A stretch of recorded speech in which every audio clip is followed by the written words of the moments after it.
I really needed the money, so I agreed to it, even though every instinct in me screamed that this decision might come with consequences I couldn't foresee. And as I signed the contract and shook hands with a stranger, I felt a mixture of relief, excitement, and a gnawing sense of apprehension, because desperation often pushes people into situations that test their morals, resilience, and courage in ways they never imagined. And I was acutely aware that the outcome would hinge not only on luck, but on my ability to navigate challenges I had never faced before. At first, everything seemed to go smoothly. The project, the task, or the deal, I couldn't yet label it in my mind as a risk or an opportunity, progressed in a way that made the money feel tangible, real, a lifeline that I could almost grasp, and for the first time in weeks, I felt a sense of control over my circumstances, a reprieve from the anxiety that had shadowed my every decision. But as the days passed, subtle warning signs began to appear, vague instructions, unclear expectations, and the feeling that I was being monitored more closely than I had anticipated,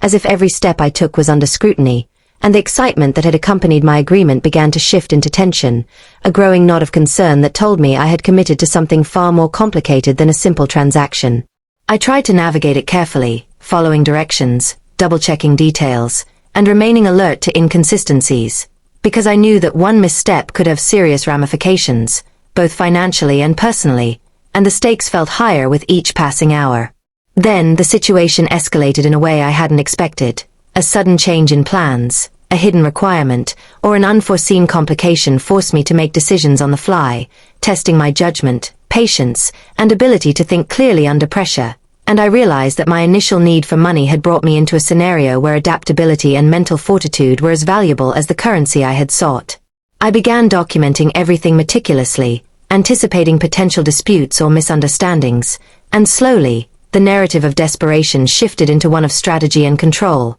as I recognized that while I had entered the agreement out of necessity, I could influence the outcome through careful observation, planning, and decisive action, transforming what had initially seemed like vulnerability into an opportunity to assert agency and protect my interests. By the time the project reached its critical juncture, I had not only fulfilled my obligations but also uncovered hidden advantages, details others had overlooked, and a network of options that allowed me to maximize the reward while minimizing the risk. And in doing so, I felt a surge of empowerment that replaced the earlier anxiety and uncertainty, showing me that even in situations entered out of necessity, skill, patience, and intelligence can create outcomes far better than anticipated. When the money finally came through, it wasn't just relief. It was validation of resilience, a reminder that carefully navigating pressure, analyzing circumstances, and maintaining integrity even when desperate can turn seemingly risky situations into personal victories. And that sometimes,